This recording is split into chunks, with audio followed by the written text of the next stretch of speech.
Nous sommes aux côtés de Christian Eckert, le secrétaire d'État au budget, qui vient de donner une conférence de presse avec l'ensemble des ministres sur la question de la fraude fiscale. Monsieur le secrétaire d'État au budget, 10 milliards d'euros engrangés grâce à la lutte contre la fraude fiscale, 1 milliard de plus qu'en 2012. Est-ce qu'il faut s'attendre à des recettes supplémentaires grâce à cette lutte dans les prochains mois? D'abord, c'est 10 milliards de récupérés sur 18 milliards de notifiés. C'est-à-dire qu'il y a encore des gens qui n'ont pas payé ce qu'on leur réclame. On peut toujours, et on travaille pour recouvrer davantage. C'est déjà 1 milliard de plus que l'année précédente. C'est dû en partie au rapatriement des comptes à l'étranger, qui a été initié y compris par mon prédécesseur, Bernard Cazeneuve, sur lequel nous avons de meilleurs résultats que prévu. Et ce qui est surtout important, c'est que ces meilleurs résultats que prévus peuvent être redistribués aux foyers les plus modestes. C'est de la justice fiscale, c'est avoir récupéré de l'argent chez des fraudeurs et le rendre d'une certaine façon aux foyers les plus modestes.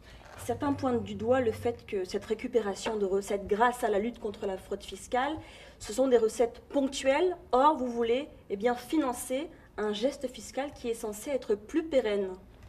D'abord, ce sont des recettes qui se reproduisent depuis un certain temps et dont on ne voit pas le fléchissement. Alors, il y aura certainement une fin, ou en tout cas un que ralentissement. Vous estimez à quand?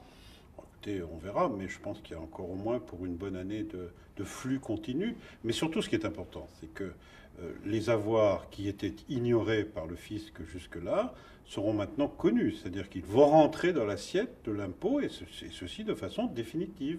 Et donc, notamment les gens qui payent l'impôt de solidarité sur la fortune, c'est assez souvent le cas de ce genre de public, vont produire des recettes pérennes, probablement pendant tout le temps où ces avoirs vont exister. Donc il n'y a pas là une opération ponctuelle. De toute façon, il y a un travail continu et qui va se développer également dans d'autres secteurs de lutte contre la fraude. Justement, la lutte contre la fraude, monsieur le ministre, c'est aussi la lutte contre l'évasion fiscale.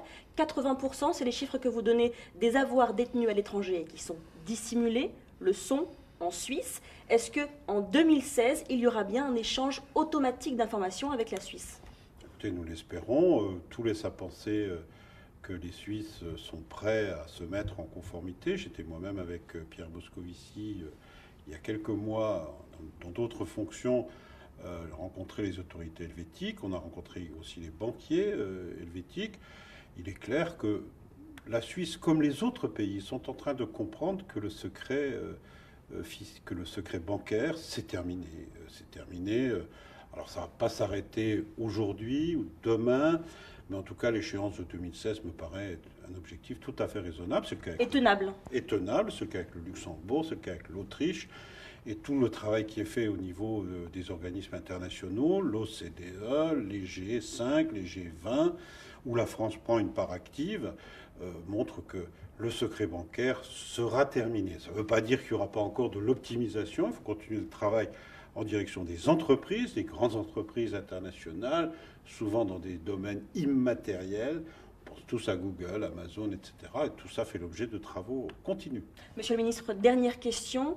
La fraude, c'est aussi la fraude sociale, notamment dans le cadre du travail dissimulé qui explose. Certains s'en inquiètent. Est-ce que des mesures seront prises justement pour lutter contre la hausse du travail dissimulé? Il y a déjà des mesures qui sont prises. La présence du ministre du Travail à nos côtés ce matin, on est un symbole, mais au-delà des symboles, la lutte contre la fraude sociale, grande partie du travail dissimulé, a rapporté 500 millions d'euros l'année dernière.